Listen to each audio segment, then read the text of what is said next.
എടിഎമ്മുകളിൽ നിന്ന് ഇന്നു മുതൽ 4500 രൂപ പിൻവലിക്കാം. എന്നാൽ പിൻവലിക്കാവുന്ന തുകയുടെ പരിധി ഉയർത്തിയെങ്കിലും രാജ്യത്തെ 70% എടിഎമ്മുകളിലും ഇപ്പോഴും ആവശ്യത്തിന് പണം എത്തിക്കാൻ റിസർവ് ബാങ്കിനായിട്ടില്ല.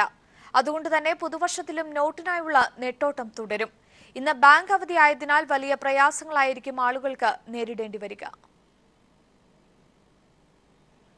സന്തോഷ് സർലിംഗ് തരും കൂടുതൽ വിവരങ്ങൾ. സന്തോഷ്, താൽക്കാലിക ഒരു ആശ്വാസം പുതുവർഷത്തിൽ ജനങ്ങൾക്കുണ്ടാകുമെങ്കിൽ കൂടി എടിഎമ്മുകളിൽ മതിയായ ക്യാഷ് ഉണ്ടാകുമോ?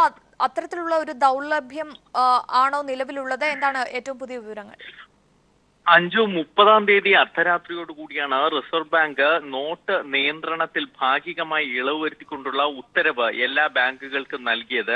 അത് പ്രകാരമാണെങ്കിൽ ഇന്ന് മുതൽ ആൾക്കാർക്ക് എടിഎമ്മിൽ നിന്ന് 4500 രൂപ വരെ പിൻവലിക്കാം. നേരത്തെ 2500 രൂപയായിരുന്നു. ഇതാണ് 4500 രൂപയായി ഉയർത്തിയത്. പക്ഷേ ഇപ്പോൾ നേരിടുന്ന ഒരു പ്രതിസന്ധി, ഇന്ന് ഞായറാഴ്ചയാണ്. ബാങ്കുകൾ മറ്റ് ബാങ്കുകളെല്ലാം അവധിയാണ്. എടിഎമ്മുകളിൽ വേണ്ടത്ര മാറ്റം വരുത്തണം. നിലവിൽ 2500 എടുത്തു കഴിഞ്ഞാൽ എടുക്കാനുള്ള ലിമിറ്റഡ് പരിധി കഴിഞ്ഞു എന്ന് അറിയിക്കുകയാണ് സാധാരണ പതിവ്.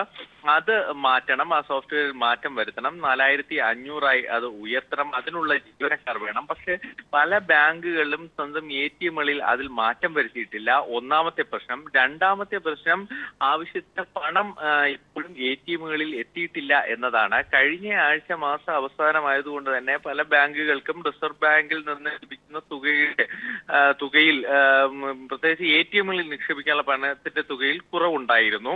ബാങ്കുകൾ വഴിയുള്ള മറ്റു കാര്യങ്ങൾക്കാണ് തുക കഴിയതും ചെലവാക്കി പോന്നിരുന്നത്. ഇപ്പോൾ ശമ്പള ദിനത്തിലേക്ക് കടക്കുമ്പോഴും കൃത്യമായി പണം എടിഎമ്മുകളിൽ നിറയ്ക്കാൻ കഴിഞ്ഞില്ല. അതിനുള്ള പണത്തിന്റെ ദൗർലഭ്യത അനുഭവപ്പെടുന്നു എന്നാണ് മുതിർന്ന ബാങ്ക് ഉദ്യോഗസ്ഥർ പലരും വ്യക്തമാക്കുന്നത്. കൂടാതെ ഇന്ന് ഞായറാഴ്ച ആയതുകൊണ്ട് ജീവനക്കാർ അവധിയാണ്. എടിഎമ്മുകളിൽ എത്തുന്നവർക്ക് 4500 രൂപ അതുകൊണ്ട് തന്നെ ലഭിക്കാനുള്ള സാധ്യത കുറവ്. അതുപോലെ 70% എടിഎമ്മുകളും പ്രവർത്തനരഹിതവുമാണ്.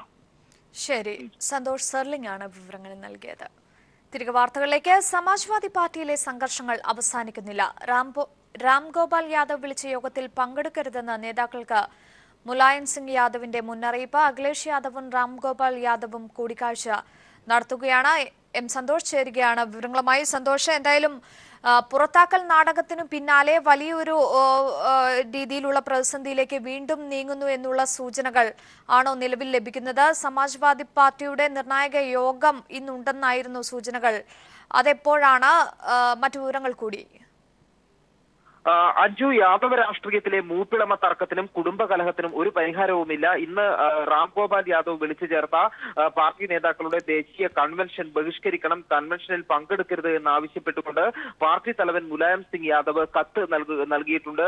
അതോടൊപ്പം തന്നെ പാർട്ടി നേതാക്കൾ ഇതിൽ പങ്കെടുത്തു കഴിഞ്ഞാൽ കർശന നടപടി ഉണ്ടാകും, പാർട്ടിയിൽ നിന്ന് പുറത്താക്കുന്നത് ഉൾപ്പെടെയുള്ള നടപടികൾ ഉണ്ടാകും എന്നാണ് ഈ കത്തിൽ മുലായം സിംഗ് യാദവ് മുന്നറിയിപ്പ് നൽകുന്നത്. ഈ കൺവെൻഷൻ വിളിച്ചു ചേർന്നത് പാർട്ടി അച്ചടക്കത്തിന് ചേർന്നതല്ലെന്നും പാർട്ടി ഭരണഘടനയ്ക്ക് വിരുദ്ധമാണ് ഇന്നത്തെ കൺവെൻഷൻ എന്നും മുലായം സിംഗ് യാദവ് ചൂണ്ടിക്കാട്ടുന്നു. അതേസമയം തന്നെ ഇന്ന് രാവിലെയും നേതാക്കൾ തമ്മിൽ, ഇരുവിഭാഗം നേതാക്കളും തമ്മിൽ നിർണായക കൂടിക്കാഴ്ചകൾ നടന്നു. ഇപ്പോൾ മുലായം സിംഗ് യാദവും പാർട്ടി സംസ്ഥാന അധ്യക്ഷൻ ശിവപാൽ യാദവും തമ്മിലുള്ള കൂടിക്കാഴ്ച പുരോഗമിക്കുകയാണ്. സംസ്ഥാന അധ്യക്ഷ സ്ഥാനം ഒഴിയാൻ തയ്യാറാണെന്ന് ശിവപാൽ യാദവ് മുലായം സിംഗ് യാദവിനെ അറിയിച്ചതായാണ് സൂചന. അതേസമയം തന്നെ അഖിലേഷ് യാദവ് ക്യാമ്പിലും കൂടിക്കാഴ്ചകൾ നടക്കുന്നുണ്ട്.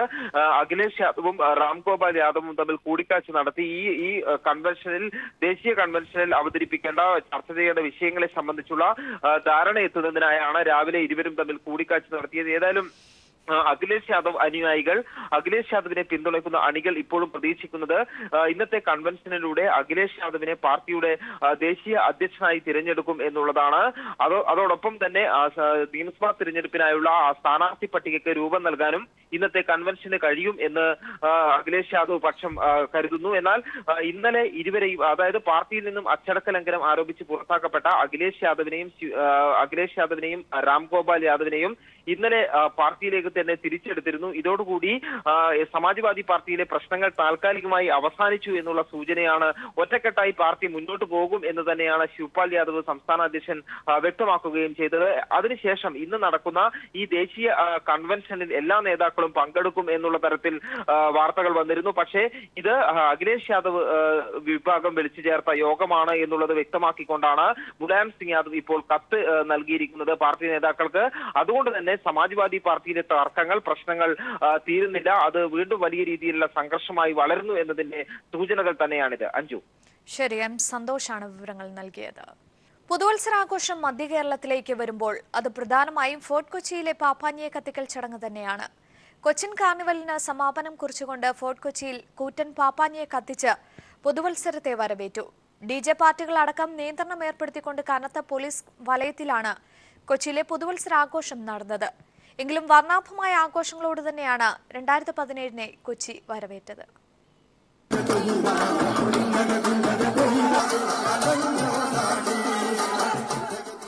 കൊച്ചിയിലെ പുതുവത്സരാഘോഷം അതൊന്നും ഫ്രീക്കാ മച്ചാനെ.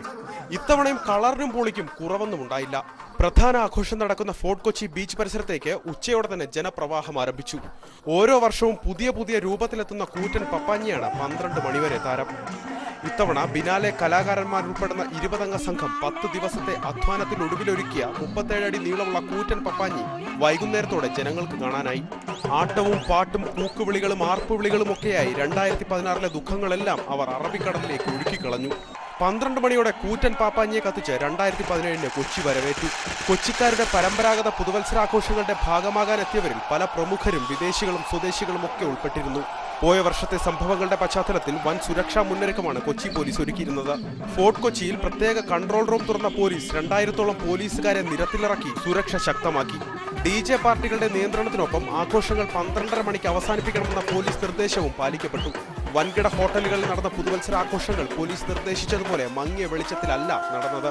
ക്ലബ്ബുകൾ, വായനശാലകൾ, സന്നദ്ധ സംഘടനകൾ, യുവാക്കളുടെ കൂട്ടായ്മകൾ അങ്ങനെ തുടങ്ങി ആഘോഷവേദികളിൽ ആയിരങ്ങൾ പങ്കെടുത്ത വർണ്ണാഭമായ പരിപാടികളോടെ തന്നെയാണ് മധ്യകേരളവും പ്രത്യേകിച്ച് കൊച്ചിയും 2017 വരവേറ്റത്. അലക്സ്, റാം മുഹമ്മദ്, കൊച്ചി.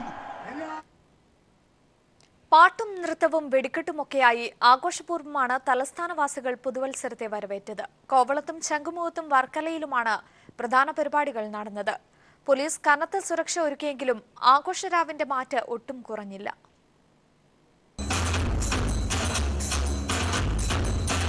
ആരവങ്ങളുടെയും ആർപ്പുവിളികളുടെയും ഉന്മാദം പുരണ്ട രാവ്. പാട്ടും നൃത്തവുമായി അടിച്ചുപൊളിച്ച് യുവതി യുവാക്കൾ. ആഘോഷത്തിന് മാറ്റുകൂട്ടാൻ വെടിക്കെട്ടും കൂടിയായപ്പോൾ പുതുവത്സരം പൊടിപൊടിച്ചു. സംസ്ഥാന തലസ്ഥാനമായ തിരുവനന്തപുരത്ത് കോവളം, ശംഖുമുഖം, തൈക്കാട് പോലീസ് ഗ്രൗണ്ട് എന്നിവിടങ്ങളിലാണ് പ്രധാനമായും പരിപാടികൾ അരങ്ങേറിയത്.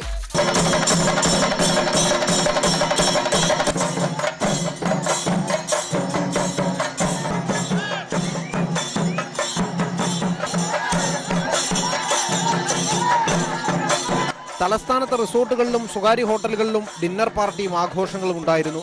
വിദേശികൾ ഏറെ എത്തുന്ന കോവളത്തും വർക്കലയിലും വെടിക്കെട്ടും ചെണ്ടമേളവും ഒരുക്കിയിരുന്നു. രാത്രിയിൽ കടലിലിറങ്ങുന്നതിന് ലൈഫ് ഗാർഡും പോലീസും വിലക്കേർപ്പെടുത്തി. 4 സ്റ്റാർ വരെയുള്ള ബാറുകൾ അടച്ചതിനു ശേഷമുള്ള ആദ്യ പുതുവത്സരാഘോഷത്തിനായി പലരും സ്വകാര്യ ഹോട്ടലുകളെയും ഭവനങ്ങളെയുമാണ് മുഖ്യമായും ആശ്രയിച്ചത്. ബിവറേജ് ഔട്ട്ലെറ്റുകളിൽ ബിയറും വീര്യം കൂടിയ മദ്യവും റെക്കോർഡ് വിൽപ്പനയാണ് നടത്തിയത്. അടുപ്പിച്ച് അവധി ദിനങ്ങൾ കൂടിയെത്തിയതോടെ പുതുവത്സരം ആഘോഷിക്കാൻ ആബാലവൃദ്ധം ജനങ്ങൾ ഒഴുകിയെത്തി.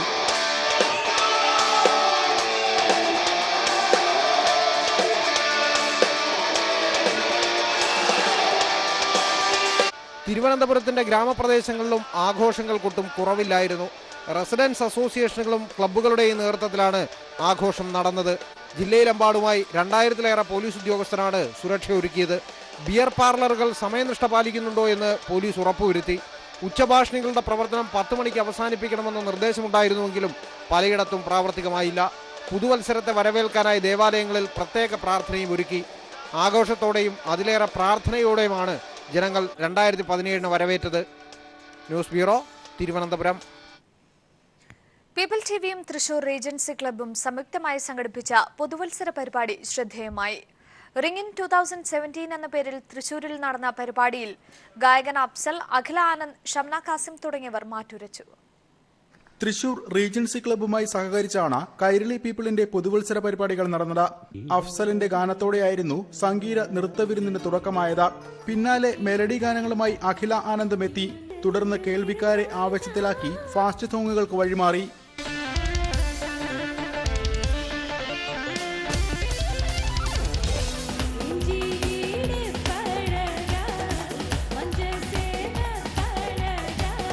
ചടുല താളത്തിനൊപ്പം പ്രൊഫഷണൽ ഡാൻസർമാരുടെ ചുവടുകളും എത്തിയത് ആഘോഷത്തിന് കൊഴുപ്പേകി. ചലച്ചിത്രതാരം ഷംന കാസിമിന്റെ നേതൃത്വത്തിലായിരുന്നു ഡാൻസ്. കൗണ്ട് ഡൌണിനൊടുവിൽ ഏവരും ഹർഷാരവത്തോടെ പുതുവർഷ പുലരിയെ വരവേറ്റു.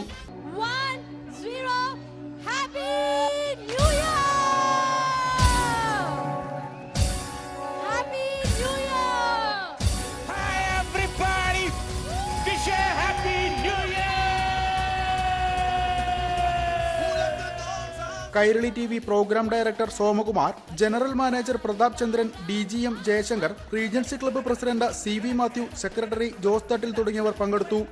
News bureau, Thrissur.